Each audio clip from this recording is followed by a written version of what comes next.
A categorização das mulheres nos discursos feministas como um grupo homogêneo, bioanatomicamente determinado, sempre constituído como desempoderado e vitimizado, não reflete o fato de que as relações de gênero são relações sociais e, portanto, historicamente fundamentadas e culturalmente vinculadas. Se o gênero é socialmente construído, então não pode se comportar da mesma maneira no tempo e no espaço. Se o gênero é uma construção social, então devemos examinar os vários locais culturais e arquitetônicos onde foi construído, e devemos reconhecer que vários atores localizados, agregados, grupos, partes interessadas, faziam parte da construção. Devemos ainda reconhecer que, se o gênero é uma construção social, então houve um tempo específico em diferentes locais culturais arquitetônicos em que foi construído, e, portanto, um tempo antes do qual não o foi. Desse modo, o gênero, sendo uma construção social, é também um fenômeno histórico e cultural. Consequentemente, é lógico supor que, em algumas sociedades, a construção de gênero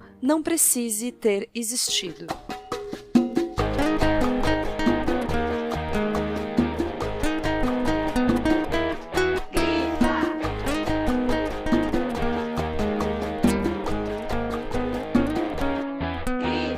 Olá, Grifa fãs! Estamos aqui em mais um episódio do Grifa Podcast. Esse é o episódio de número 16, sobre o livro A Invenção das Mulheres, da socióloga nigeriana Oyeronke Oyeyumi. Esse livro foi publicado pela Bazar do Tempo, que patrocina esse episódio, e chegou às mãos dos leitores primeiro na edição de abril do Clube F, o clube de assinatura mensal da editora Bazar do Tempo. Assinando o Clube F, você recebe mensalmente uma caixa com um livro, um marcador e um brinde exclusivo, além do acesso à plataforma de conteúdos extras e encontros. E a partir de agora, você também pode comprar o livro avulso no site da editora Bazar do Tempo e, claro, tem cupom de desconto, 20% de desconto com o cupom GRIFA20. Aproveita! E esse episódio conta com a gentil participação, através de uma entrevista gravada, com a professora Cláudia Miranda, que é professora e pesquisadora do Programa de Pós-Graduação em Educação da Escola de Educação da Universidade Federal do Estado do Rio de Janeiro, com pesquisas em políticas curriculares, pedagogia alternativa, didáticas interculturais e diversidade nas políticas curriculares, e também é a autora do pós-fácil desse livro. Aproveitamos para fazer um chamado para você, Grifa fã, ouvinte do Grifa, que deseja receber em primeira mão um compilado de notícias sobre feminismo, gênero, políticas e temas relacionados, além do resumo do mês desse podcast e um texto autoral frequentemente desgraçadinho da cabeça com 2021 na sua caixa de entrada diretamente para não perder nenhuma atualização. Assine a newsletter do Grifa. Você encontra o link para fazer isso, para receber todas essas novidades diretamente na sua caixa de entrada, na descrição desse episódio,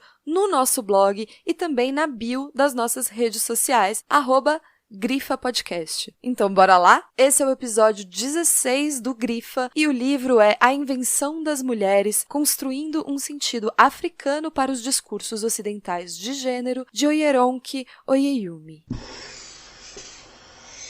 Esse livro, publicado em 2021 pela nossa parceira Bazar do Tempo, foi originalmente publicado em 1997 e é o resultado da tese de doutorado da socióloga nigeriana Oyeronke Oyeyumi.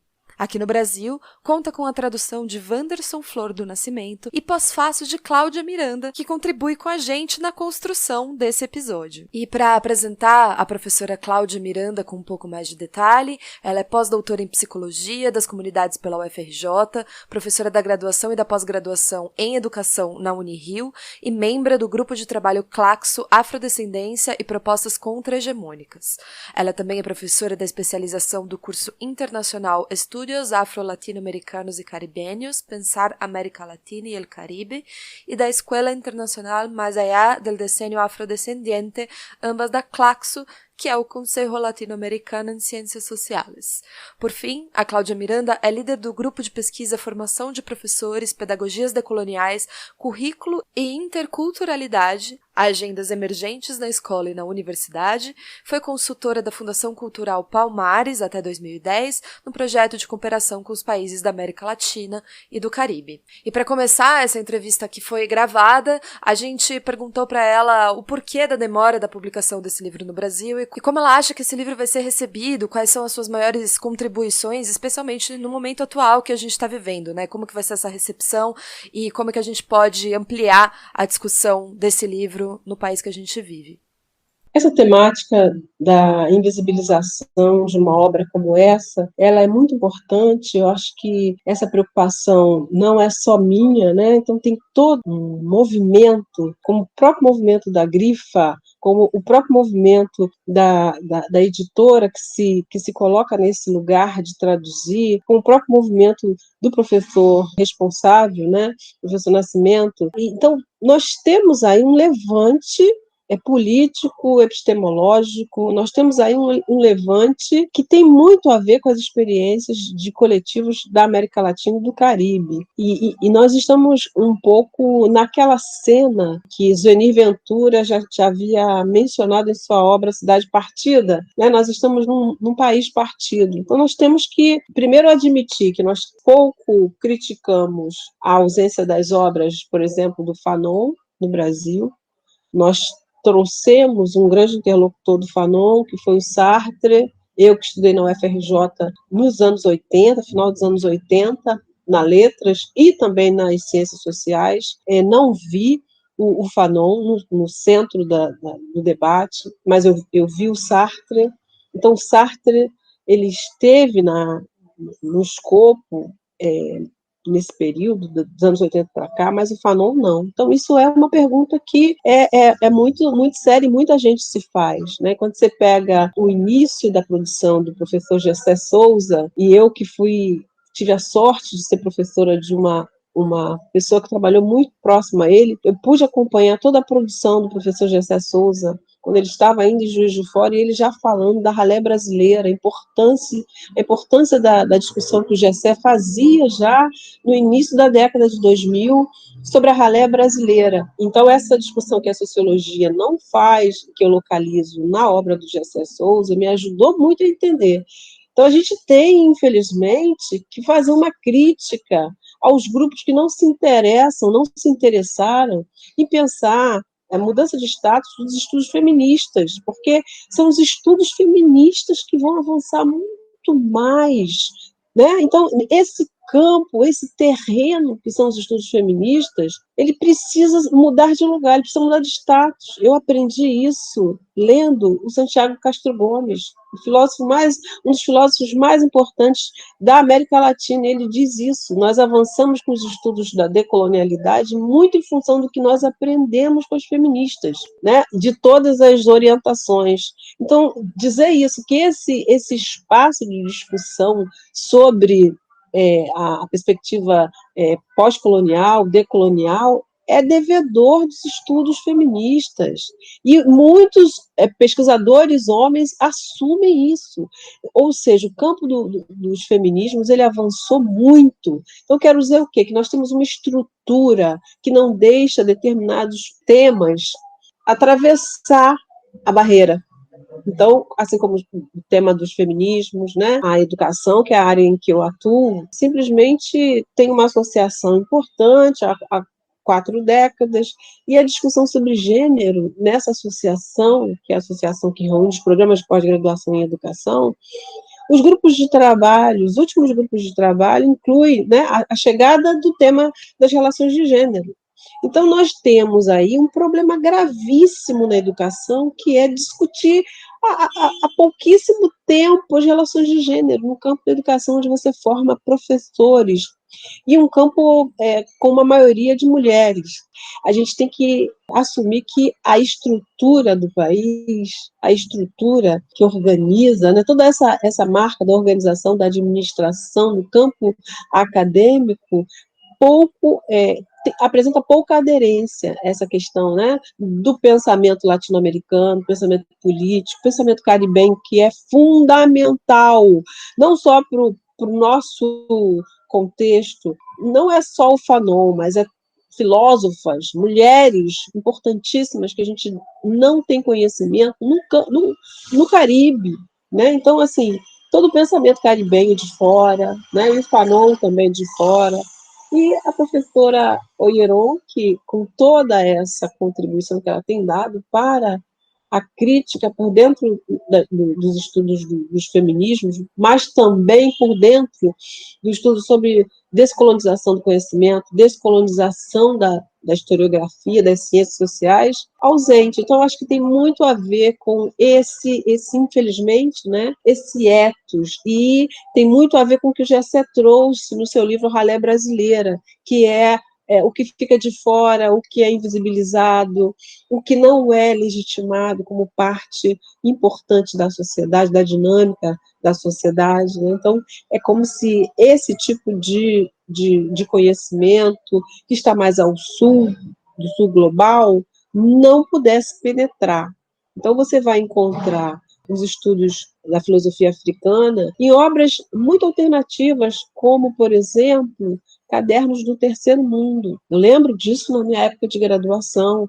Ou você ouvia falar em Aimé Césaire, mas era, né, muito nos cadernos do Terceiro Mundo e na agenda dos movimentos sociais. Então, você tem aí, no caso do Paulo Freire, a rejeição absoluta. O Paulo Freire, ele viveu no exílio e ele teve a oportunidade de estar em contato com as feministas afro-americanas, né, afro-estadunidenses. E o Paulo Freire vai se embriagar, vai se encharcar dessa conversa, assim como elas também assumem que se encharcaram de Paulo Freire. E a mesma coisa acontece com o contato dele com os pensadores e ativistas africanos na Guiné-Bissau e em outros países por onde Paulo Freire esteve. Então, ele vai se encharcar desse pensamento africano, dessa experiência política africana, e ele vai, de alguma maneira, transbordar, deixar que isso apareça na sua produção. Então, veja você, por que Paulo Freire foi rejeitado no seu próprio país, né? O Paulo Freire, com toda essa vocação para se deixar invadir, né? Paulo Freire é alguém que não podia estar fora. E hoje você tem toda uma retomada da importância, não só para pensar a educação. Então, quando você pensa o teatro do oprimido, você não pode deixar de falar do teatro do Abdias Nascimento, você não pode deixar de falar da produção e importância do Paulo Freire.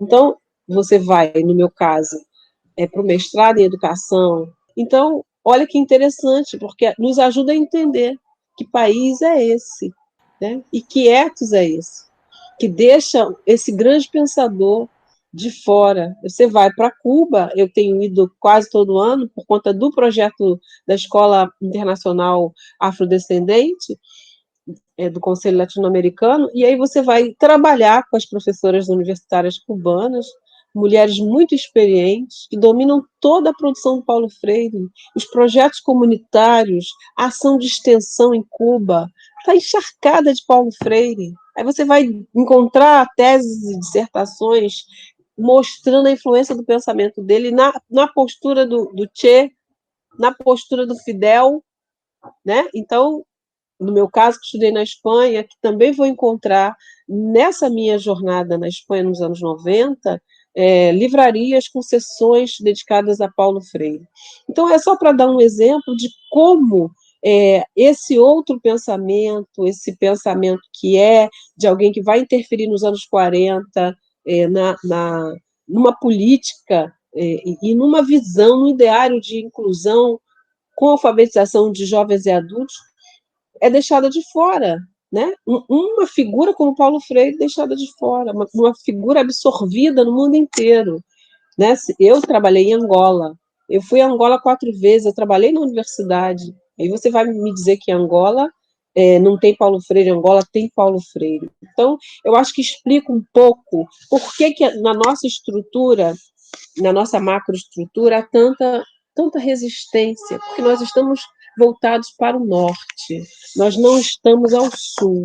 Então, nós estamos, os diferentes movimentos sociais, os diferentes movimentos políticos, eu reconheço na Grifa essa tendência, essa vocação. Eu reconheço na Bazar do Tempo essa tendência, essa vocação. Nós estamos na luta, na contra-hegemonia. Nós somos instituições contra-hegemônicas, né? Nós somos parte de uma base que pode ajudar na virada desse jogo. E lideranças femininas, acredito muito nesse movimento, né? Em que as mulheres, as mães de santo, as sacerdotisas, as intelectuais, as jovens dos coletivos de estudantes vão saindo na frente. Eu acho que o livro ele já é um sucesso muito em função da tomada de consciência desse papel que as mulheres têm no Brasil de hoje, né? Frente a toda essa dificuldade de compreender que não tem como viver sem alteridade. Antes de começar a ouvir esse episódio na íntegra, a gente recomenda fortemente que você vá ouvir o Grifo Nosso desse mês, em que a gente faz a leitura do prefácio do livro. É um prefácio bastante explicativo e bastante bonito, e vai te dar um resumo do que você vai encontrar por aqui. E antes de entrar diretamente no livro, eu queria fazer um destaque para a nota de tradução do Wanderson Flor Nascimento. É uma nota importantíssima, já que a própria tradução é um dos temas problematizados pela autora, né? A Oyeron que vai chamar a atenção para função que a tradução cultural e linguística teve nos processos de colonização e inserção do gênero na sociedade iorubá. Ou seja, ela discute a tensão entre uma língua isenta de gênero, o iorubá, e outra que seria estruturada em torno do gênero, o inglês. E aí o tradutor, o Wanderson Flor do Nascimento, ele diz que se na língua inglesa já tem uma forte presença da lógica e dos sentidos do gênero, no português esse fenômeno é ainda mais intenso, porque não apenas a gente tem pronomes e substantivos marcados pelo gênero, mas também a maior parte das nossas palavras designativas de qualidades, de funções e de atividades humanas mesmo também são, né, marcadas pelo gênero. Por isso, ele diz que a tradução que ele fez optou por tentar, tanto quanto fosse possível, evitar o uso do masculino como signo de neutralidade de gênero. E na sua pesquisa, a Oyeronki ela mostra como a ideologia do determinismo biológico está no cerne das categorias sociais ocidentais. Ou seja, ela vai trazer a ideia de que a biologia fornece a base lógica para organizar o mundo social no Ocidente. Em oposição a isso, a autora vai mostrar como os conceitos baseados no corpo não eram centrais na organização das sociedades iorubás antes da colonização. Então, dessa maneira, a análise que ela faz acaba destacando a natureza contraditória de dois pressupostos fundamentais da teoria feminista, que o gênero é socialmente construído e que a subordinação das mulheres é universal. Nas palavras da Oyeronki, o gênero, como a beleza, está frequentemente nos olhos de quem vê. A ideia de que, ao lidar com os construtos de gênero, necessariamente contribui para a sua criação, é evidente na alegação de Judith Lorber de que o principal paradoxo do gênero é que, para desmantelar a instituição, você deve primeiro torná-la bastante visível. Efetivamente, tornar o gênero visível também é um processo de criação do gênero. Então, a autora propõe uma crítica decolonial e feminista do predomínio ocidental nos estudos africanos, e ela faz isso com base em um trabalho interdisciplinar, com evidências que vão da linguística à etnografia e à antropologia. O principal ponto é que, antes da colonização britânica, a sociedade iorubá do sudeste da Nigéria, que é o lugar em que ela analisa, não organizava os papéis sociais a partir de hierarquias sexuais, corporais e logo de gênero, né? Mas sim pela senioridade, ou seja, pela idade cronológica das pessoas. E aí ela vai sustentar que a tradução dos termos originais Obirim e Okunrim correspondem, respectivamente, a mulher, fêmea, e a homem, macho. E isso já carrega em si mesmas as divisões ocidentais da percepção dos modos de organização social baseada no gênero. O mesmo aconteceria com a tradução de Aya e Oko para esposa e marido, que também supõe essa distinção social. Isso também vai desconstruir a ideia generalizada e extremamente colonizadora de que a África seria, usando aqui uma generalização proposital, né, a África, um espaço machista, tradicionalmente machista, em que as mulheres, e aí as mulheres como todas as mulheres, seriam historicamente desprestigiadas e desvalorizadas. Para a autora, ela vai mostrar por A mais B que isso é uma invenção, uma construção que se deu a partir da colonização, justamente. E o gênero, como a Oyeronki pensa aqui, é muito mais uma construção colonial do Ocidente, muito anterior ao surgimento dos movimentos feministas, inclusive, que vai pensar a identidade num corpo estático, num corpo em que a identidade está presa. E combater essa desigualdade que o processo colonial trouxe para a sociedade iorubá, da anafêmia, como ela vai chamar, ter um lugar menor na sociedade, vai implicar na desconstrução do que a autora chama de um raciocínio corporal, uma biológica ocidental, uma espécie de biologia natural que vai organizar a sociedade. E aí ela vai mostrar pra gente uma coisa muito genial dessa ordenação da sociedade iorubá através da senioridade. Ela vai mostrar que no Ocidente o gênero ou a raça são categorias de poder, mas que elas não são móveis, certo? Que elas são fixadas num corpo. Você não deixa de ser mulher, você não deixa de ser branca.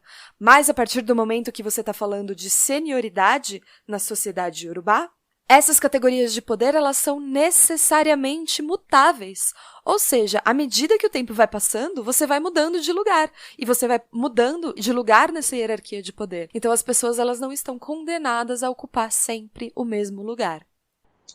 Eu conheci a professora Oyeronki em 2016, num evento que estávamos as duas como convidadas. Obviamente que ela era a convidada central do Congresso para discutir decolonialidade, que é a temática que nos agregou naquele período.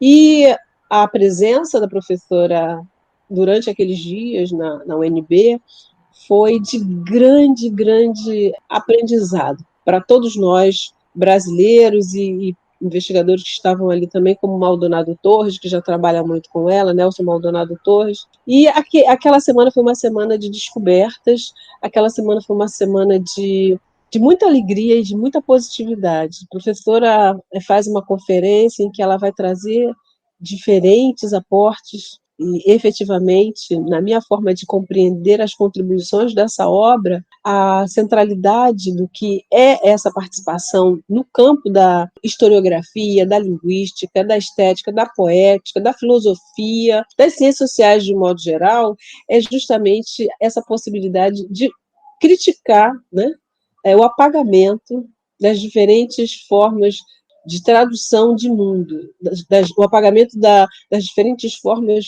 de perceber a experiência humana. Então, a contribuição, para mim, né, de fundo, porque se trata de uma obra incomparável. A professora, ela é multifacética, ela traz uma contribuição para o campo da linguística, para diferentes áreas, e um trabalho que não tem como você dizer que vai passar, né? O trabalho foi na década de 90, o trabalho está aqui hoje, e a gente se vê, né? A gente se vê pesquisadoras, as jovens pesquisadoras, as mais experientes, a gente se vê naquela preocupação, né? A gente se vê naqueles diferentes eixos trabalhados na obra. Então, foi em 2016 que eu vivi esse impacto, essa experiência, esse contato efetivo com a professora durante uma semana na UNB, num congresso que iria discutir a questão da participação dos movimentos sociais negros no debate sobre decolonialidade. Não tinha essa especificidade o congresso, né? Então, a professora vai falar de ogunizar, a professora vai falar de cosmopercepções, a professora Oyeronki, que eu tenho grande alegria de dizer assim, nos comunicamos pelo Facebook. Essa semana ela me mandou uma foto me dizendo assim, olha, essa foto é a foto do livro, que inspirou a capa do livro, da versão em português. A professora é assim, uma pessoa de fácil acesso, uma figura, né? Uma presença, uma força inenarrável, né? Então, foi assim um estado de alegria de todo mundo que foi para ouvi-la falar. Então, o que seria, né, essa força, essa presença? E aí eu acho que se traduz muito no que ela mesmo adota, né, quando ela pensa em organizar, em abrir os caminhos, né, em trazer todo um levante, porque quando ela faz a crítica aos discursos ocidentais de gênero, ela não está falando só das relações de gênero, ela está trazendo toda uma discussão sobre como é importante fazer uma revisão dessa historiografia que o Ocidente legitimou como sendo discurso único, né? Então, acho que essa é, para mim, a grande sacada da obra. E realmente acredito que a gente está vivendo um momento muito especial em termos da revisão desses discursos. E o Brasil agora participando efetivamente com uma obra traduzida para o português, né? O capítulo 1 desse estudo se chama Visualizando o Corpo, Teorias Ocidentais e Sujeitos Africanos. E ele vai analisar como que o pensamento social ocidental está enraizado na biologia, usando o corpo como fundamento da ordem social. Também vai examinar o domínio do Ocidente na constituição do conhecimento sobre a África e as implicações dessa posição privilegiada como referência nos estudos africanos. Eu já vou começar citando algo que a Oyeronke fala pra gente. A ideia de que a biologia é o destino, ou melhor, o destino é a biologia, tem sido um marco do pensamento ocidental por séculos. Seja na questão de quem é quem na polis de Aristóteles ou de quem é pobre nos Estados Unidos no fim do século XX, a noção de que a diferença e a hierarquia na sociedade são biologicamente determinadas continua a gozar de credibilidade mesmo entre cientistas sociais que pretendem explicar a sociedade humana em outros termos que não os genéticos. No Ocidente, as explicações biológicas parecem ser especialmente privilegiadas em relação a outras formas de explicar diferenças de gênero, de raça ou de classe. A diferença é expressa como degeneração.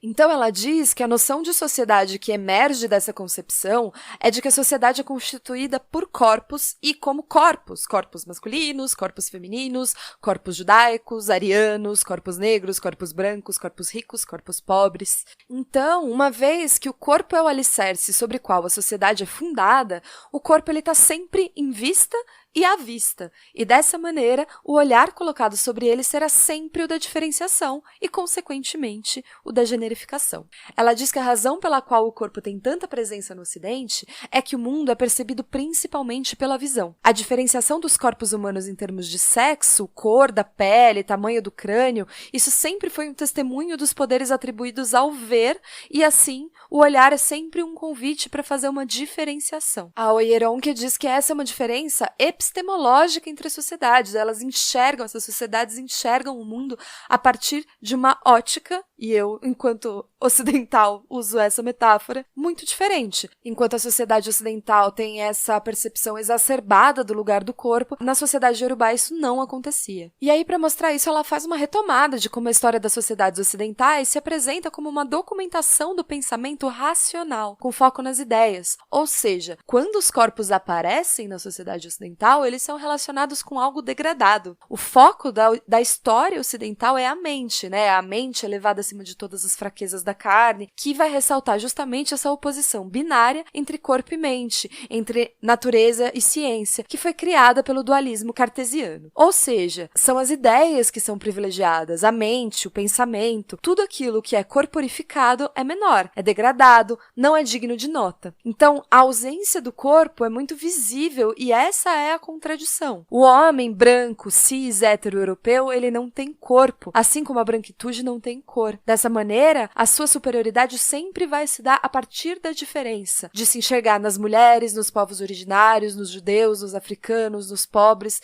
e em todos os diferentes da história, esses indivíduos que aí sim são corporificados, são dominados, portanto, pelo instinto, pelo afeto, estão longe da razão. Ela diz: elas são o outro e o outro é um corpo. E daí a Oyeronke vai trazer também a importância da pesquisa feminista ali nos anos 90, né, quando o livro foi escrito, como responsável por começar a dar ao corpo uma atenção que ele merecia como local e como material para a explicação da história e do pensamento europeus. E essa pesquisa feminista vai justamente explicitar a natureza generificada e androcêntrica, ou seja, com foco no homem, de todas as instituições e dos discursos ocidentais. Então, a partir daí, as lentes feministas elas vão mostrar que mesmo os discursos considerados mais científicos ou mais objetivos, eles são masculinamente tendenciosos.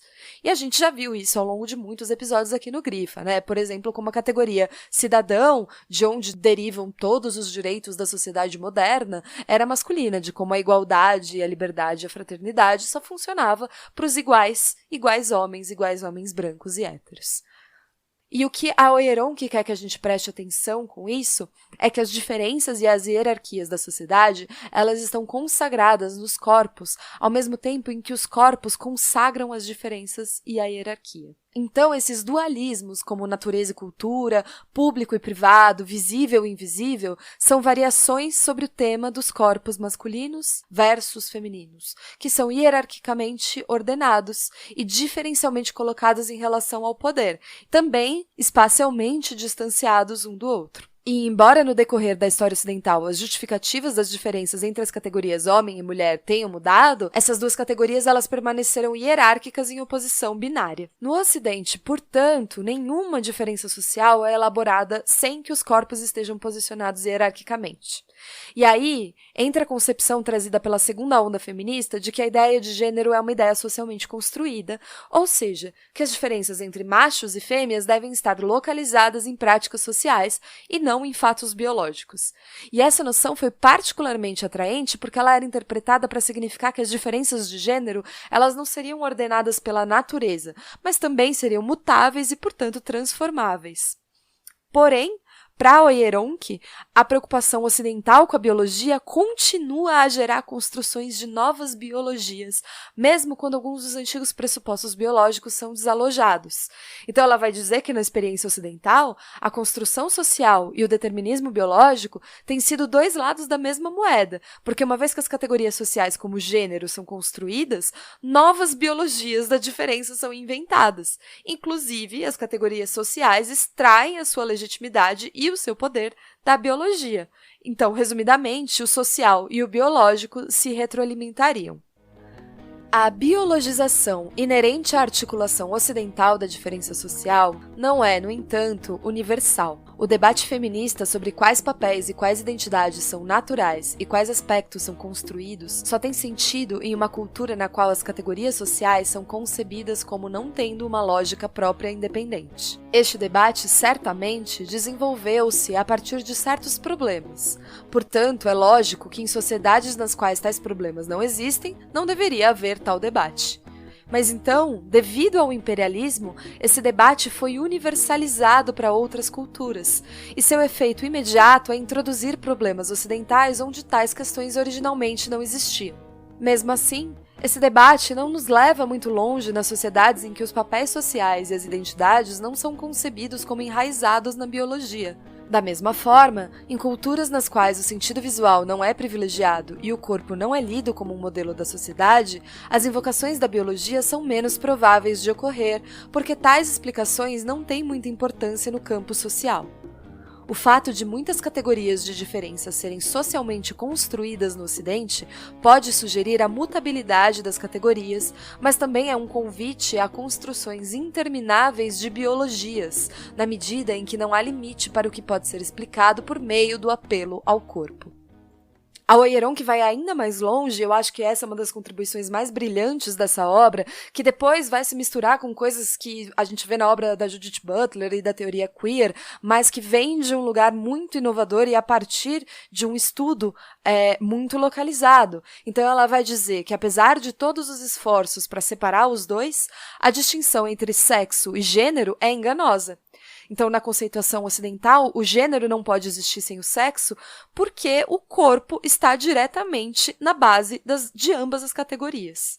E aí ela vai fazer justamente uma crítica ao feminismo da época, que a gente pode, infelizmente, muito bem estender a certo tipo de feminismo atual, que sobrepõe essas categorias, né? Que de maneira bastante colonizadora e imperialista também, e vai levar isso a outras culturas de maneira completamente arbitrária. Por exemplo, supondo que universalmente, em todas as sociedades e como pressuposto, as mulheres seriam subordinadas aos homens, ou que existisse um patriarcado universal que oprime da mesma maneira as mulheres em todos os lugares do mundo. A Oyeronki vai mostrar justamente que isso é um paradoxo, porque essa universalidade da opressão feminina, ela só poderia existir, só poderia ter fundamento de verdade numa base biológica, uma vez que a única coisa que seria comum a todas as mulheres do mundo, as mulheres, essa grande categoria, seria o fato delas serem mulheres, ou seja, a sua constituição física.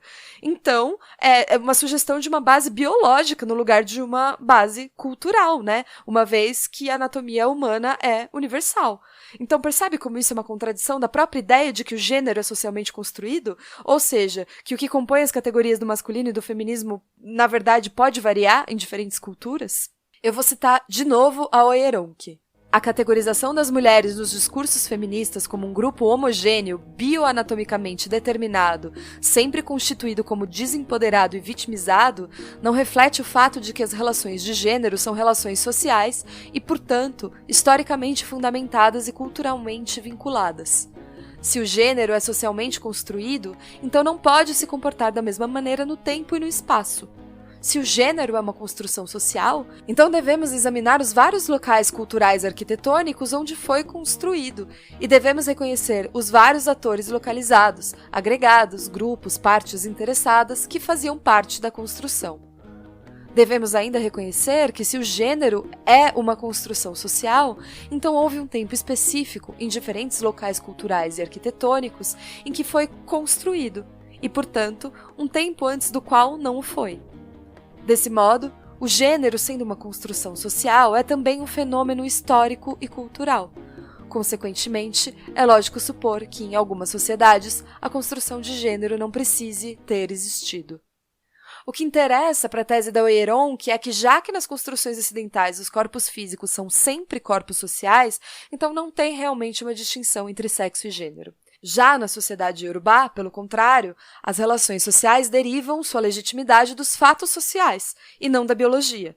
Os meros fatos biológicos da gravidez, por exemplo, ou do parto, importam apenas em relação à procriação, como devem ser. Os fatos biológicos, eles não vão determinar quem pode governar, quem pode trabalhar, quem pode exercer funções públicas.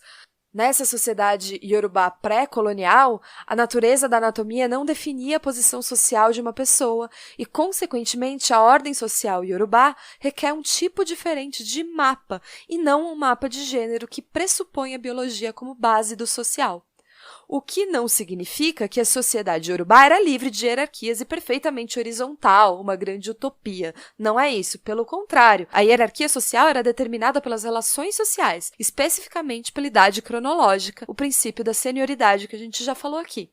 O que nos dá uma informação muito interessante, que essa hierarquia ela não é fixa, ela é mutável, uma vez que os indivíduos envelhecem, que gente nova nasce e assim por diante. Então, a maneira como as pessoas estavam situadas nos relacionamentos mudava dependendo de quem estava envolvido e da situação particular das pessoas que estavam envolvidas. Então, por fim, nesse primeiro capítulo, a Oyeronki vai fazer também um chamado aos pesquisadores africanos que, segundo ela, precisam fazer o trabalho de detalhar e descrever as culturas autóctones africanas de dentro para fora e não de fora para dentro, se livrando de uma tendência de procurar padrões europeus em suas próprias culturas e de buscar equivalentes africanos das instituições europeias. Aquele contexto você não vai encontrar na formação original dessas micro-sociedades dentro da cultura iorubá, você não vai encontrar uma diferenciação entre corpos que nós conhecemos como femininos e corpos que nós conhecemos como corpos masculinos. Então, os homens e as mulheres naquele lugar,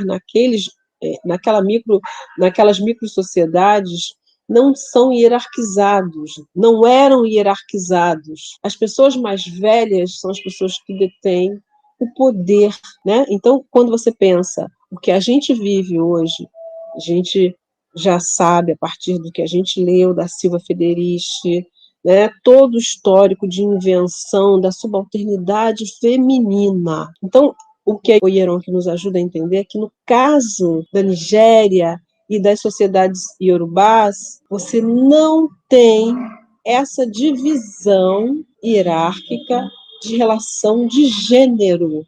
Todas as pessoas são iguais, aquelas que engravidam e aquelas pessoas que não engravidam, né? Então, a mulher, essa mulher que nós conhecemos, ela não é um sujeito com uma projeção menor naquela sociedade, originalmente falando. Ela não era isso. Então, ela é uma mulher de 50 anos e ela tem ali um homem, um primo de 50 anos, ela tem o mesmo poder que o seu primo de 50 anos. E aí, isso acaba com a chegada do colonizador, com a cultura colonial, que vai colocar a mulher nesse lugar de não autoridade, de alguém que pode apanhar porque é mulher. Isso não existia. As pessoas são todas pessoas com os mesmos direitos, e as pessoas mais velhas são as pessoas que têm mais poder, independente do corpo que elas carregam. Se é um corpo de mulher que engravida, ou se é o corpo de um homem que não engravida, né? Essas pessoas, elas não têm essa diferença porque uma é mulher, outra é homem. Então é isso que ela vai dizer, né? Ela vai dizer que isso é uma invenção. A mulher, na cultura iorubá, ela foi inventada como tal. Essa pessoa que é subalternizada, que não tem poder, que não tem direito à fala, e que isso não existia. Então, as relações de gênero eram ausentes, né? Então, você tem uma relação de senioridade.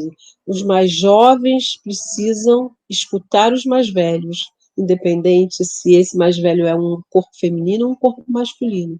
E não escutar o pai porque a mãe tem um poder diferenciado. Então, isso é central para você entender a preocupação da professora Oyeronki. E aí, o que você tem como consequência desse problema trazido pelo ethos colonial é que hoje a sociedade absorveu essa lógica, é que hoje os próprios jovens daquela sociedade se comportam dentro do discurso ocidental de gênero. Então, é uma preocupação da professora como é que a gente resgata essa historiografia, como é que a gente retoma, no caso, né, do país de origem, a Nigéria, para tentar resolver e minimizar esses efeitos. Então, toda a violência de gênero, né, ela vai mostrar como tudo isso entra naquela sociedade, como tudo isso vai soterrando tudo que ali existia. Então, ela vai chamar atenção para esse problema. E é muito interessante porque ela vai trabalhar mostrando, inclusive, como que no campo da linguística é fácil de você rastrear essas invenções, inclusive, de termos que não existiam ali naquela língua de origem. Então, sentidos que são dados para palavras que não significam efetivamente a tradução realizada pelo colonizador, né, pela Inglaterra. Então, essa preocupação, ela deixa muito bem marcada com essa juventude, com essa população que está absorvendo esse modelo de interpretação da realidade. Olá, Grifafã! Peço licença no seu episódio para fazer um breve lembrete. O Grifa Podcast é um projeto independente e autogestionado que depende da sua ajuda para continuar no ar. São mais de 30 horas de trabalho para produzir cada um desses episódios, além do estudo contínuo para trazer cada vez mais informações e discussões relevantes e atualizadas por aqui. Você pode contribuir para que esse trabalho seja remunerado e continue sendo possível através da nossa campanha de financiamento coletivo e recorrente. É só entrar em apoia.se/Grifa Podcast e escolher qualquer valor mensal que considerar justo. Qualquer valor mesmo ajuda demais. Sendo nosso apoiador, você participa de um grupo no Telegram e concorre em sorteios mensais de livros e outros presentinhos. Vamos juntos? O capítulo 2 se chama Reconstituindo a Cosmologia e as Instituições Socioculturais Oyo-Yorubás. E vai examinar a sociedade iorubá nos seus próprios termos, isso é, com a consciência de que ver essa sociedade através das lentes de gênero do Ocidente é uma causa de percepção distorcida. E a Oyeronki vai usar a ideia já apresentada de que o gênero é um discurso dicotômico entre duas categorias sociais binariamente opostas e hierárquicas, homens e mulheres, para dizer que na sociedade iorubá essa diferenciação não existia. As categorias Obinrin e Okunrin, respectivamente, que foram determinadas como fêmea e mulher e macho, homem, é na verdade um erro de tradução. E esse erro ocorre porque as pessoas, ou muitas pessoas que são dedicadas ao pensamento, sejam elas pessoas ocidentais ou pessoas iorubás influenciadas pelo pensamento do Ocidente, vão falhar em reconhecer que na prática e no pensamento iorubá essas categorias não são opostas e muito menos hierarquizadas. Então não tem a concepção de um tipo humano original contra o qual a outra variedade vai ter que ser medida, sabe? sabe? Não é essa coisa que o homem é o princípio e a mulher é o diferente do homem. E também não tem a ideia de que o homem, né, como no inglês ou no português, seja um sinônimo de humanidade. Na concepção iorubá, Obirim e Okunrim não são classificados em relação um ao outro, e nem numa posição de superioridade nem de comparação. Outra razão pela qual essas categorias não podem ser traduzidas para o inglês como macho ou fêmea é que elas se aplicam apenas a seres humanos adultos e normalmente não são usadas para falar de crianças ou animais, que têm outros termos específicos para isso. Na verdade, elas também são aplicadas a algumas árvores frutíferas, por exemplo, como o mamoeiro, e a ideia abstrata de um período no tempo, como o ano. Então, para falar que um ano foi frutífero, que foi um ano bom, que deu muitos frutos, você usa a palavra que foi traduzida erroneamente como mulher. E olha como isso é significativo, como na verdade essa palavra só se refere à questão, ao fato da reprodução, e não à categoria de mulher como a gente entende. Então, a Oyeronki ela vai demonstrar que essas palavras elas deviam ser traduzidas como referindo-se unicamente ao macho anatômico e à fêmea anatômica, respectivamente. Ou seja, que elas vão se referir apenas às diferenças fisiologicamente marcadas e que não têm conotações hierárquicas. Então, na cosmopercepção iorubá, é possível reconhecer as distinções fisiológicas sem projetar inerentemente uma hierarquia das duas categorias sociais. E assim, ela propõe as categorias ana-macho, ana-fêmea e ana-sexo, cumprindo a necessidade de criar um novo conjunto de construtos a partir do próprio pensamento iorubá. E é nesse capítulo que a Oyeronki vai apresentar um estudo muito detalhado sobre diversas áreas da vida na sociedade iorubá, áreas essas que interessam muito a gente aqui do Grife, que a gente recomenda muito que vocês leiam a Oyeronki. Ela vai dar exemplos de como essas distinções, mas não hierarquias, vão se dar no âmbito da família, do casamento, dos papéis sociais dentro desse arranjo, inclusive problematizando, por exemplo, a visão ocidental de que a gente tem, que a poligamia seria algo necessariamente opressor às mulheres, e ela fala também muito sobre a maternidade, sobre a noção de propriedade de terras, da divisão do trabalho. São muitos temas muito variados e que ela trata com muito detalhamento. Ela vai completar esse capítulo dizendo que o problema do gênero ele é universalmente entendido como uma opressão generalizada das mulheres pelo patriarcado, sem questionar que mulheres, que patriarcado, que sociedade. Esses conceitos são aceitos com naturalidade e, portanto, são deixados sem análise e sem explicação. E aí eu vou terminar citando a Oyeronki. No entanto, ao mapear o quadro de referência iorubá, ficou explícito que a categoria social mulher, identificada anatomicamente e percebida como vítima e socialmente desfavorecida, não existia. Assumir a priori a questão da mulher constitui uma aplicação infundada do modelo ocidental, privilegiando o modo ocidental de ver e, assim, apagando o modelo iorubá de ser. É muito importante o que você trouxe, porque tem a ver com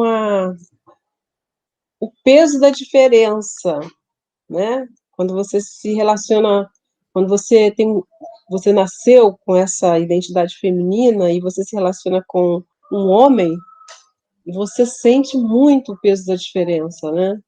Eu nunca me relacionei com mulheres, mas eu entendo que nós temos aí grandes desafios que têm a ver com a diferença. Então, a questão da herança colonial, ela, para mim, é uma questão de fundo, né? Quando você vai na Audre Lorde e ela se coloca dizendo: não quero só vir aqui para fazer mediação de mesa, né, do debate, nós temos que participar do debate. Então, tem várias pistas importantes que esse ethos colonial, ele vai funcionando também, infelizmente, hierarquizando. O que se espera da mulher pobre? O que se pensa da mulher pobre?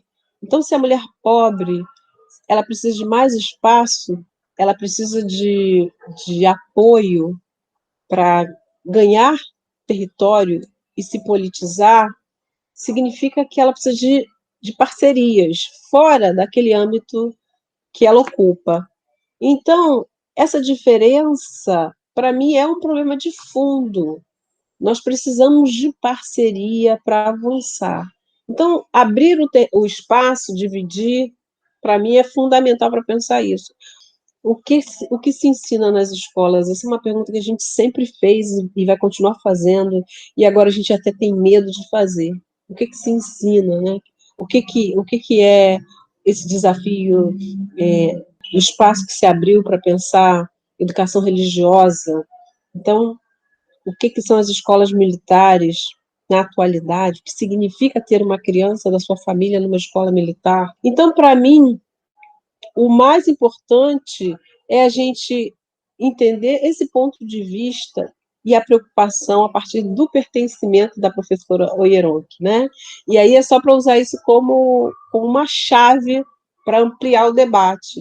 Quando você pega toda a produção da Lugones, da Maria Lugones, e pensar esse pertencimento da Maria Lugones, as preocupações da Maria Lugones a partir desse lugar que ela ocupa, essa experiência que ela tem, né? Eu digo isso porque eu aprendi lendo Bourdieu, né? E eu lembro da discussão na aula do doutorado, na UERJ, justamente eu enfatizando isso. O Bourdieu, ele estava preocupado, e essa preocupação dessa reprodução que se tem, muito a partir do lugar que ele ocupou de uma criança do campo que chega numa escola de referência, e ele estranha aquele território, e ele começa a produzir muito, e a partir dessa experiência também, de ser filho da classe trabalhadora, e de olhar e estranhar aquele lugar. Né? Então, eu acho fundamental a gente entender isso. A Oyeronki, a Maria Lugones, elas estão trazendo questões que têm muito a ver com essa trajetória no lugar, né? Então, por que a mulher pobre ela tem mais dificuldade? Porque ela não tem as estruturas. Então, ela vai depender, né, de uma ação de quem tem as estruturas, de quem domina as estruturas para ela ter performatividade. Então, quando você pensa na diferença por dentro dos feminismos, tem a ver com isso.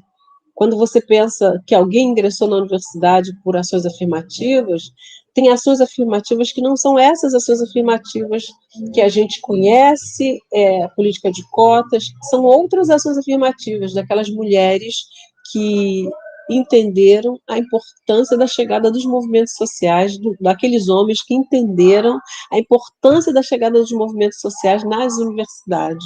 Então, são várias, né, são várias ações, são várias posições, tomadas de posição política que vão, de alguma maneira, fazer parte da história dos sujeitos e sujeitas que ingressaram na universidade, que tiveram êxito, que se tornaram grandes pesquisadoras e pesquisadores dos movimentos sociais. Eu fiz uma tese de doutorado em educação em que eu entrevistei 18 pessoas, e pessoas de projeção no movimento social, e essas pessoas dizendo das parcerias que encontraram dentro da universidade com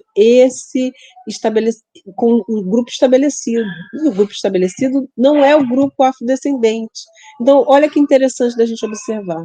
Eu conheci a professora Catherine Walsh na casa de Fanny Quinones, uma ativista importantíssima de Bogotá, com o movimento afro-colombiano, em 2007.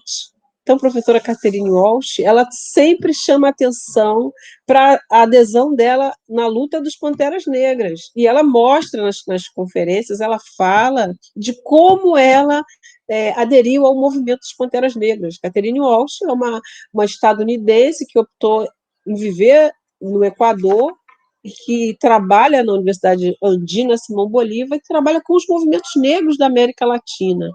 Então, eu quero chamar a atenção para esta agenda em que o movimento feminista estabelecido assume, né, em muitos dos seus coletivos, de pensar com essa mulher que é feminista na comunidade.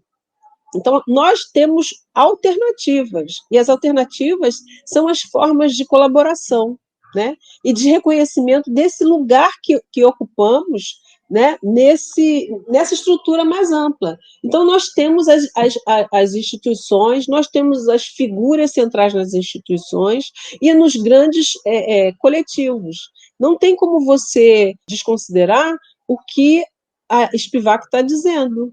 em Pode Subalterno Falar. Ela está dizendo isso, que nós precisamos abrir espaço para essa mulher ter condição, essa mulher outra, de performar. Então, o que eu acho? Eu acho que a gente tem um caminho no Brasil muito interessante e que já é muito importante na América Latina e no Caribe, que é o movimento de mulheres negras. Você tem a Sueli Carneiro, que é como Paulo Freire, na minha percepção. Ela não é do Brasil, a Sueli Carneiro. Você vai a Cuba, você vai a qualquer outro país do Caribe, você vai encontrar a Sueli Carneiro. E Sueli Carneiro é estudada, é parceira, é presente, ela está conectada com os coletivos diversos, não só dos movimentos negros da América Latina e Caribe. Então, eu quero dizer isso, que nós já temos uma história no caso do Brasil, nós já temos um caminho no caso do Brasil. Nós precisamos, obviamente, entender que nós não somos uma massa única, né? Em nenhum debate existe consenso geral, nós temos diferentes nucleações e a gente tem que dar visibilidade para essa força. A gente viu aí a Angela Davis na Bahia dizendo, mas eu não entendo por que tanta festa comigo, se vocês são do país da Lélia, da minha querida Lélia, eu não entendo por que tanta festa comigo, né? Se vocês produziram um escopo, se vocês...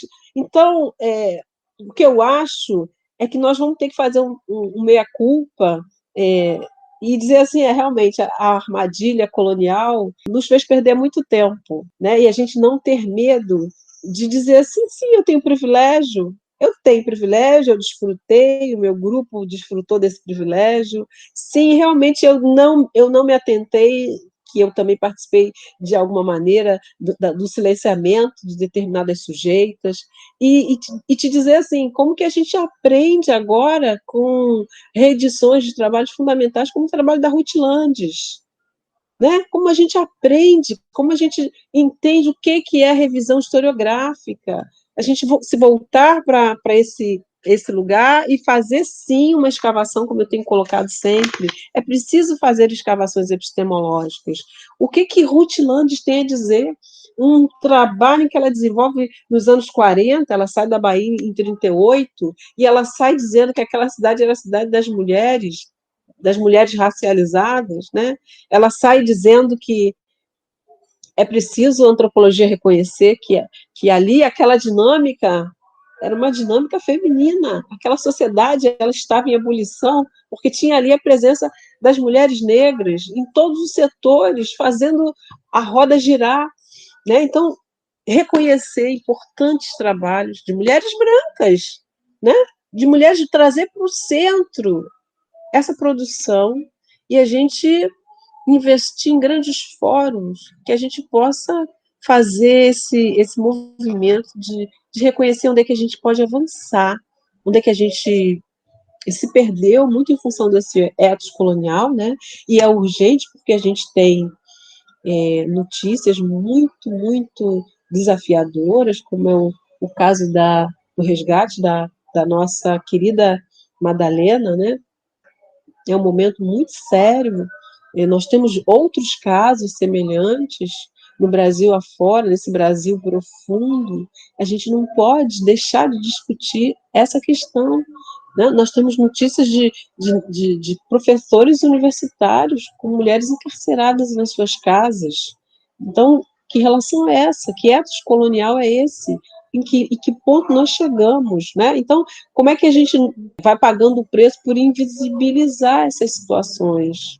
E quando você pensa em todo o discurso que a classe média adota, infelizmente também pelo jogo da sedução, né, de reproduzir um discurso que não tem muito a ver com o que é a realidade de classe média, de que a minha empregada, e a gente sabe que tem pessoas que realmente se sentem bem, né, em manifestar em público que tem empregada em casa. Então, como é que nós, com as nossas diferenças, com os nossos problemas de fundo, podemos avançar nesse debate? Porque o contexto duro do Brasil atual, ele exige da gente essa tomada de posição, né? Então, é difícil admitir que nós comemos mosca em muitas coisas. Na comunidade, você tem lideranças muito importantes que estão muito sozinhas e que são mulheres com uma experiência.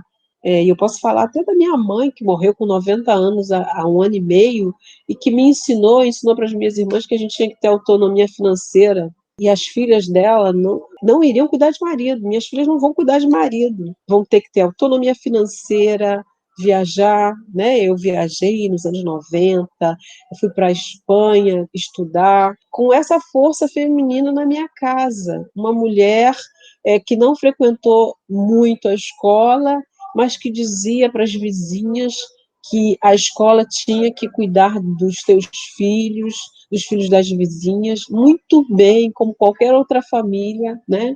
Também merecíamos essa atenção da escola. Então, é um exemplo que temos muitos outros exemplos nas comunidades, né? De mulheres lideranças que se organizam entre si, que uma apoia a outra, mulheres que vivem sozinhas e cuidam dos seus filhos sem companheiro, e que vivem a contrapelo, mas se organizam entre si, e essa luta ela precisa ser reconhecida, porque nós temos um Brasil, como disse um dos presidentes do IBGE, que tem uma África interna. Então, onde você tem uma África interna, você tem que pensar como que essas mulheres são responsáveis por segurar, né, a sociedade. Aí, nesse caso, eu retomo o que eu tinha comentado sobre a importância da área de estudo sobre cuidados, porque é um campo que tem ajudado muita gente a entender, né, quem é que carrega os seus países nas costas.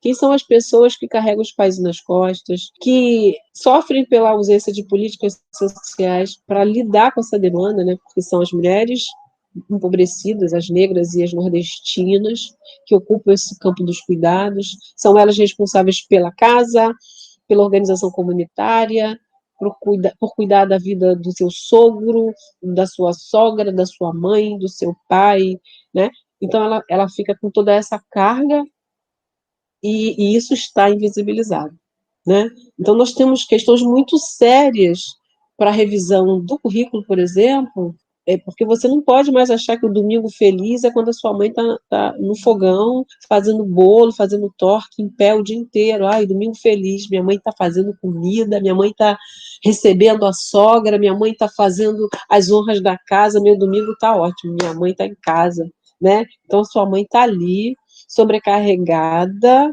está escravizada, um corpo que não para nunca, o fim de semana é isso, um corpo que nunca pode descansar, e a gente desenvolvendo toda uma representação de que o domingo feliz é o domingo com a mãe no fogão, fazendo comida, recebendo parentes, né, a casa cheia e a mãe ali nessa função. É o retrato do domingo feliz, infelizmente. Então, desconstruir tudo isso é tarefa sine qua non. Não temos mais como negar a nossa tarefa urgente, que é pensar essas diferentes formas de dominação, que tem muito a ver com esse sacrifício dos corpos de mulheres. E as mulheres pobres, elas estão no centro dessa questão, né? No centro desse problema. E quem são as mulheres pobres? São as mulheres racializadas. Então, acho que esse debate é um debate longo, importante, e que a gente vai ter sempre que voltar para achar alternativas aí. Eu vou aproveitar e trazer uma outra pergunta aqui, vai fazer mais para o final, mas especificamente porque você trouxe essa questão, essa figura da mãe, assim, eu acho que a Oyeron, que ela entra nisso de uma maneira que no decorrer do livro, né, conforme você está lendo o livro, você entende, ela vai discutir a formação da família, as relações entre as pessoas da família, muito, né? Ela se detém muito na questão familiar, do casamento e tal, e ela vai contar muito a importância central da maternidade, né? Ela fala em matrifocalidade, inclusive, mas eu acho que numa leitura desatenta que a gente possa vir fazer, e com um olhar absolutamente ocidental, essa coisa da importância da maternidade acaba se misturando muito com a coisa do gênero. né? E ela tenta o tempo todo separar e dizer que a importância da maternidade o foco é a reprodução em si, e não necessariamente o gênero, mas a gente fazendo uma leitura daqui, a partir daqui, pode confundir essas coisas. Eu acho que, em linhas gerais, o que a gente entende a partir do que ela vai apontando é que nessas comunidades, nessas sociedades, microsociedades, a mulher ela não tem esse, digamos, toda a culpa, né? Parece que a gente aprendeu que toda a demanda é da mulher, né? Essa figura que pariu, está tudo centrado nela. Então, acho que é como se ela nos ajudasse a entender que isso é uma armadilha colonial, que naquela tradição você não tem essa centralidade da mulher no desenvolvimento daquela criança. Né? Me parece que é isso, você tem um movimento que é mais comunitário, que é mais coletivo e menos centrado nessa mulher que teve o filho, né? Então, ela teve o filho, é como se o filho fosse de todo mundo, o filho é da comunidade, né? Todo mundo vai cuidar da criança, e não tem aquela coisa por trás, olha o seu filho, olha, ou mais você não está olhando o seu, né? Não está olhando o seu filho, o filho é de todo mundo. Então, você é tão violento porque não é que seja tão violento, mas é que quando você começa a mergulhar nesse universo dessa experiência africana, iorubá, você vê que nós fomos violentadas absolutamente, porque nós introjetamos essa culpa. Então, toda essa sensação de que você falhou, né? Tá tudo aí. Você se separa, você fica com a criança.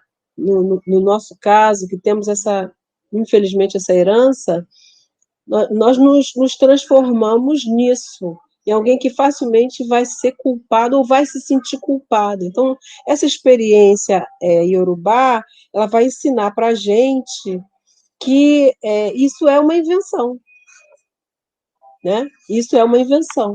O filho é mais de todo mundo e menos da mulher, da mãe, né?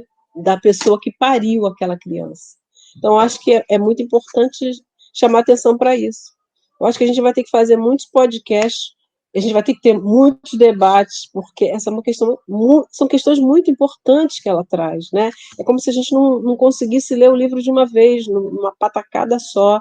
Cada capítulo a gente tem que fazer um mergulho, uma pausa, e debater, e ler junto. Tem que ler junto, né? Tem que ler junto, porque o que ela apresenta ali é quase enciclopédico, no sentido assim, nossa, todo dia eu vou ter que me rever, me trocar, né? Trocar minha pele, porque é aos pouquinhos que eu vou introjetando essa concepção. Então, olha que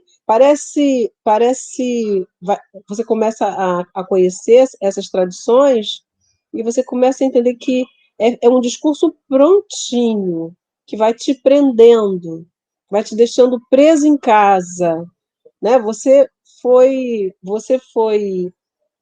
criada, você veio ao mundo, para o mundo da casa, para o mundo privado. Você tem que cuidar muito do seu filho, você tem que ficar com o seu filho o tempo todo, você tem que segurar a mamadeira, você tem que ensinar a escrever você, né? O seu corpo. E aí você vai entendendo que o seu corpo está preso. Você vai ficando ali, encarcerada nessa ideia de maternidade, e que não tem nada a ver com o que está colocado ali, né, nas experiências das comunidades, das sociedades iorubá. Então, nós somos mais da comunidade e menos da mãe. Né? O corpo do filho não está o tempo todo ali, junto com a mãe, o corpo da mãe. Né? Então, é isso. Esse ponto da leitura do livro foi muito significativo para mim, porque no Grifa, de uma maneira muito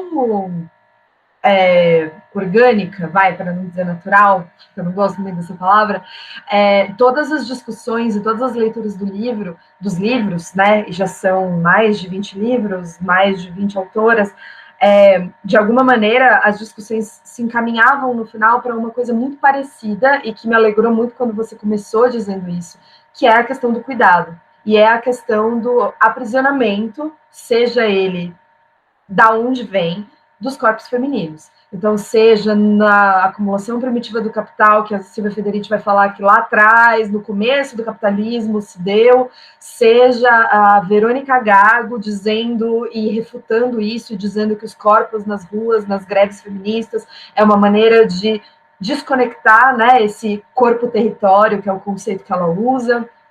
Então, quando na medida que eu fui lendo a Oyeron, que ela chegou nesse momento e ela trouxe, porque eu acho que tem isso de bonito também do livro, que ela traz com provas, assim, muito visíveis, muito práticas, muito cabais, de que a sociedade não era assim, isso é uma invenção.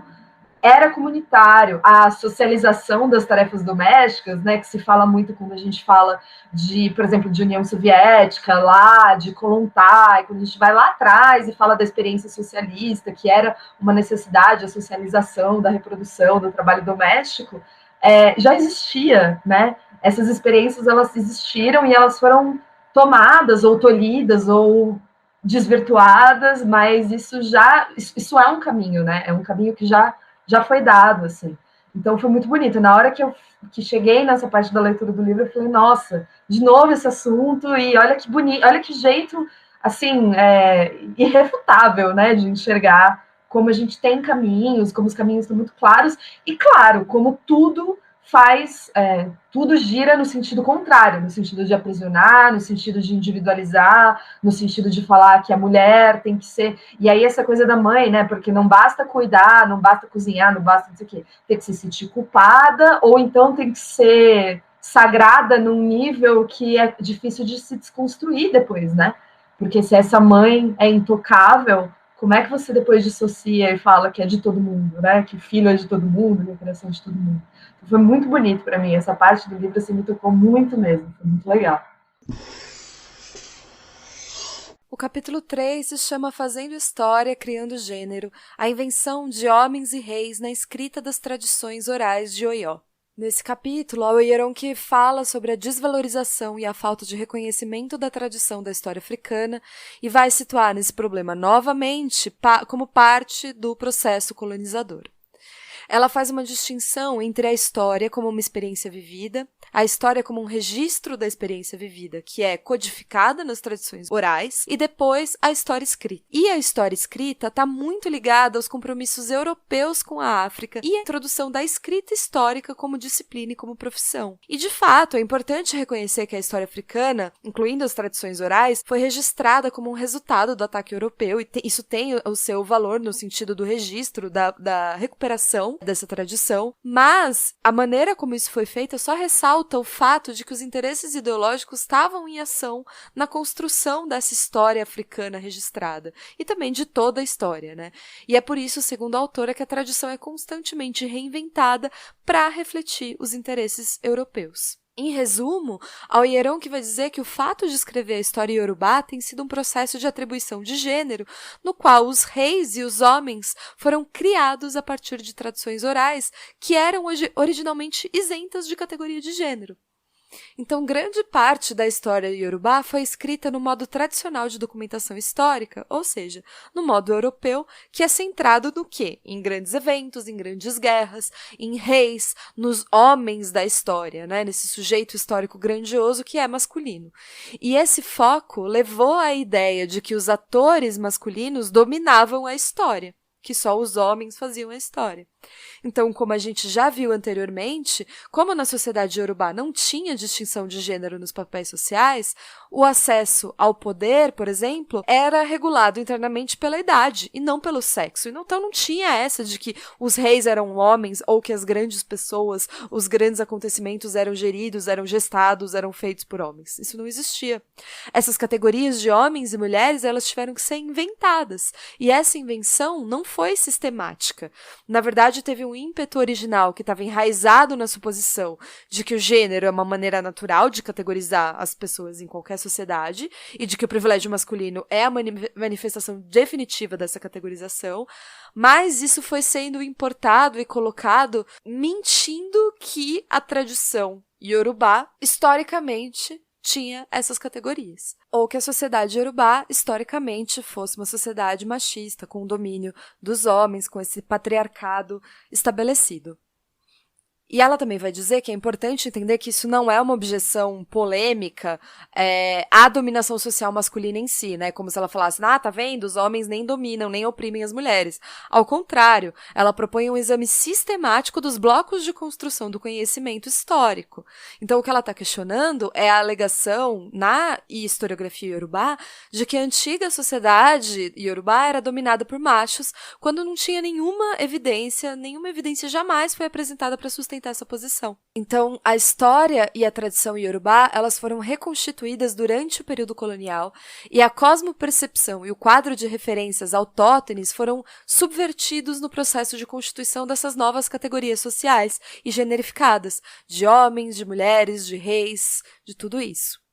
Ela vai mostrar, inclusive, que uma pesquisa documental sobre a história iorubá mostra que todas as categorias que eram isentas de gênero acabaram se tornando generificadas e imediatamente masculinas. Então, o que era prole foi transformada em filhos, o que era irmandade foi transformada em irmãos, e os governantes foram transformados em reis, homens.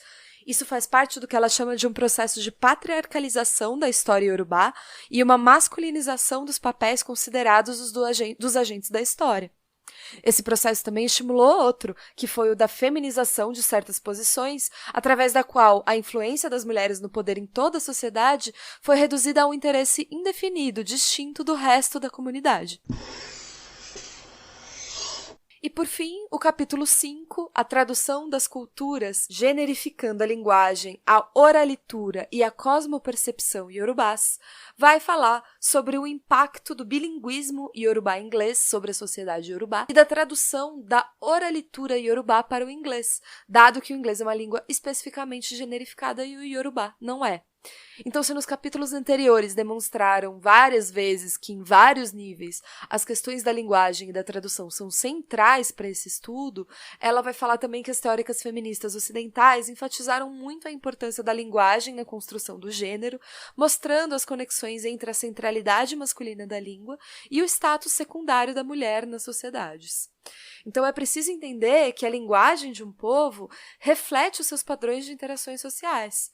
E a linguagem é uma instituição social. No nível do indivíduo, ela vai afetar o comportamento social. Então, se o inglês faz muitas diferenças de gênero, é porque essas diferenças são distinções que a sociedade achou que vale a pena que existam, né? E se a sociedade iorubá não faz essas distinções de gênero, e em vez disso faz distinções, por exemplo, de idade, então, para os povos iorubás, as distinções etárias valem a pena ser consideradas, pelo menos até que os britânicos aparecessem. Novamente, a Oyeron que retoma que o iorubá é uma língua sem especificidade de gênero, então os pronomes e os nomes iorubás não distinguem o gênero, né? E também os pronomes de terceira pessoa são usados para homens e mulheres e muda apenas a posição que uma pessoa está em relação ao enunciador. E, por exemplo, o pronome formal, que é usado para pessoas idosas e que tem um status mais elevado. A ausência das categorias específicas de gênero no idioma é um reflexo do grau que as diferenças sexuais na Yorubalândia não formam base de categorias sociais. Então, a gente tem uma falta das palavras em Yorubá, que seriam traduzidas como filho, filha, irmão ou irmã, né? E isso foi traduzido para o inglês de uma maneira inventada, que reflete a ausência de papéis sociais com base nesses termos de parentesco generificado. No entanto, o Yorubá e o inglês mantiveram um contato muito próximo desde a colonização, uma vez que a imposição do inglês como língua franca da Nigéria tornou muitas pessoas iorubás bilíngues. E a autora ainda vai falar que, sem dúvidas, todas as línguas mantêm contato com outras línguas e vão se afetando umas às outras, né? Nesse sentido, nenhuma língua é uma ilha. Então, no caso do Yorubá, por exemplo, tem muita influência do Hausa, que é um outro idioma nativo e uma fonte ainda mais antiga do vocabulário Yorubá.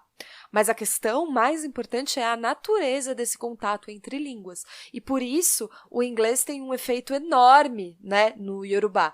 porque a quantidade e o conteúdo da troca é efetivamente e muito extensivamente motivado pela essa situação específica da colonização. É um contexto no qual as duas línguas têm essa interação, que defendem valores culturais diferentes, mas que fica explícito que a questão da tradução e do empréstimo não é inócuo, mas muito influenciado pelo impacto colonial e pela sua imposição. Então, as suas implicações negativas recaem sempre sobre essa cultura receptora, sobre essa cultura do colonizado e não do colonizador. Você vai encontrar trabalhos muito interessantes. Eu conheço um pesquisador, Rogério José dos Santos, historiador da UFRJ, que fez uma pesquisa sobre o Édipo, e ele foi orientado pelo Che Vitarese, no mestrado, agora ele está no doutorado, e a pesquisa dele sobre o Édipo virou uma peça de teatro, ele rodou com a peça de teatro em alguns campos universitários fora do Rio de Janeiro, fora da UFRJ, foi para Brasília e outras cidades, com a peça. E aí ele foi estudar a tradução do Édipo, e aí ele vai mostrar erros de tradução, e ele vai concluir que Édipo é negro. Então, isso é uma dissertação de mestrado. Che Vitarese foi o orientador. Então, acho que tem muito a ver com o problema que você vai gerando, né? Então, como você, como eu, tivemos acesso à obra, e a gente começa a ler, a gente começa a dizer, gente, é inacreditável, é facilmente perceptível o problema que o Boaventura chamou de epistemicídio, que a Sueli Carneiro trabalha, né? Com essa questão que o Boaventura desenvolve da ideia de epistemicídio. Então, no caso da Oyeronki, ela vai indicando com muita facilidade o que é epistemicídio no arco ali da discussão linguística. E aí você vai ampliando, né? Você vai para a historiografia. Então, o que ela vai te dizendo você vai fazendo uma confusão, você vai confundindo propositadamente, você vai mesclando coisas, você vai fazendo outras coisas desaparecerem. Então, no caso do Rogério, ele vai trabalhar com alguns termos na dissertação, ele vai trabalhar com alguns termos específicos, e aí ele vai fazer escavações nos arquivos diversos. Acho que ele chega aí à Inglaterra para fazer pesquisa nos documentos, para chegar a essa conclusão, né, do pertencimento racial do Édipo. Então, o movimento que nós estamos fazendo com a tradução, e que o Wanderson Flores e o grupo da editora assumiu, para mim já é as escavações epistemológicas. Nós estamos aqui hoje fazendo esse podcast, a Grifa comprometida com essa discussão, né, empenhada em ampliar o acesso das pessoas a esse debate. Eu acho que isso é um tipo de escavação. Então, a gente está trazendo a Oyeronki para o Brasil com todo esses coletivos reunidos e tentando impulsionar uma revisão desse discurso, né? Nós estamos tentando impulsionar uma revisão desse discurso ocidental de gênero, porque não se trata da Nigéria, a obra é parte desse ponto, dessa experiência do colonizador naquele território, mas a obra não é só sobre isso, a obra é para todos nós que somos resultados, né, com países, com projetos de país, dos efeitos dessa colonização brutal, grosseira. Então, eu creio que esse, para mim, é o grande barato do que você está levantando, né? A gente pensar a importância do passo a passo agora. Qual é o passo a passo? É a gente olhar, ter esse trabalho, esse livro, como você bem colocou, que já existe há mais de 20 anos, ausente do Brasil, a gente fazer aqui o nosso dever de casa, que é projetos em que a gente possa coletivamente repensar, né, o percurso que fizemos. A própria questão sobre a ausência de determinados autores e autoras já é muito importante. Então, você tem um pesquisador que tem um livro que se chama Por que Fanon, Por que Agora? Né? Então, traduzir e mostrar, inclusive, o problema da tradução, como o Wanderson Flores né, muito bem coloca, mostrar o problema da tradução, o problema que é a tradução, o projeto ele tem como um dos dispositivos mais importantes é conseguir reconhecer a responsabilidade da tradução. Então, o tema da tradução é um tema muito, muito multifacetado nesse caso, né? Então, ela vai destrinchar para a gente de uma maneira que eu tenho dito isso, que ela é como se ela não escrevesse só ela, parece que todos os santos, os inquis, os orixás estavam ali na hora da pesquisa, porque ela faz um desenho arquitetônico extremamente inédito na minha visão, inédito, e aí ela vai é, provocar, né, nosso pensamento. E eu acho que é isso que o Wanderson também faz, ele se sente muito provocado, e aí ele vai assumir isso. Então, parece um contínuo, né? Ele tá indo naquele movimento que ela inicia, e aí a gente também tem essa responsabilidade aqui, de assumir, né, a centralidade do debate sobre o problema da tradução. E aí trago o Rogério José de Souza como exemplo, o trabalho dele sobre o Édipo, porque são riscos muito grandes, que você pode desmontar um termo, né? Uma palavra, é isso que ela mostra. E ela vai mostrar um mundo de palavras, um desmonte de um mundo de palavras, e você vai soterrando aquela cultura ali existente. E você provoca realmente um soterramento muito importante e vai garantir a emergência do discurso ocidental de gênero, vai garantir que aquele universo se transforme em outra coisa. E assim a gente chega ao final desse episódio importantíssimo e lindo sobre a invenção das mulheres, construindo um sentido africano para os discursos ocidentais de gênero, da socióloga nigeriana Oyeronke Oyeyumi.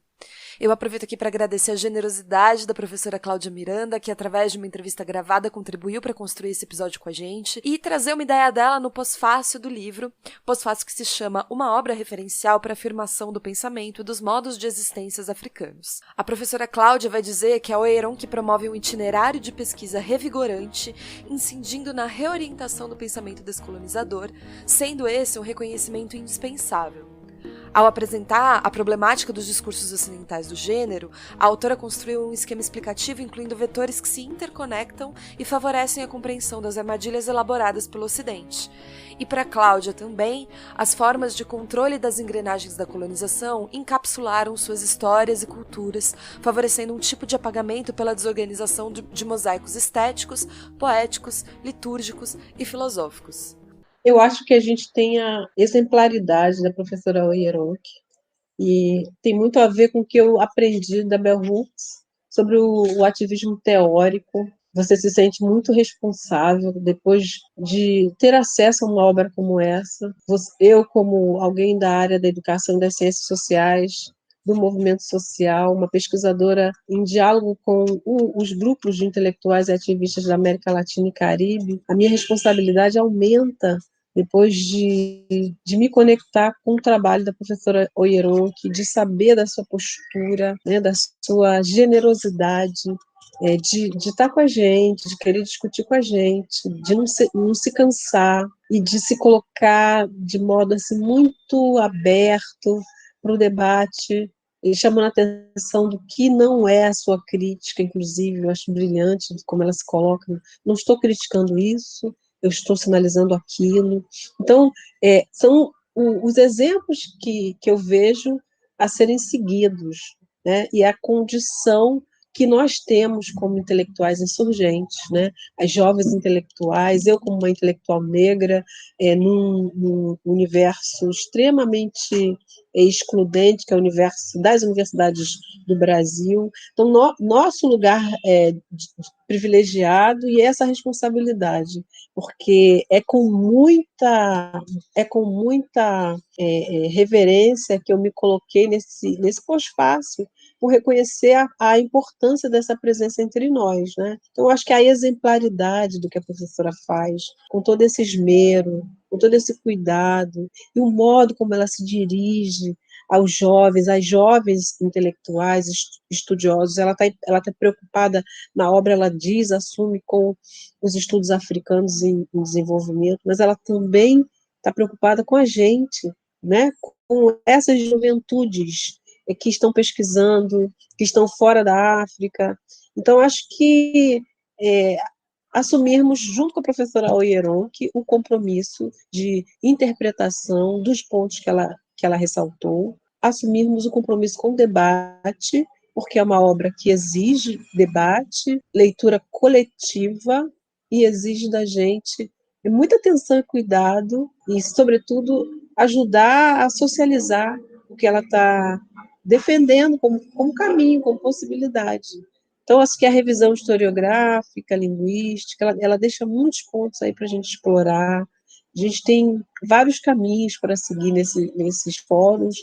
Se a gente tiver fôlego, a gente consegue fazer um desenho diferente de leitura, de debate, de problematização, né, para pensar como que estamos implicados em tudo que ela trouxe como escopo e como crítica do que é o efeito da presença do colonizador, né, na história, nesse desenho que coloca de um lado a Europa, né, que inventa a Europa, que se lança no mundo com essa perspectiva de dominar.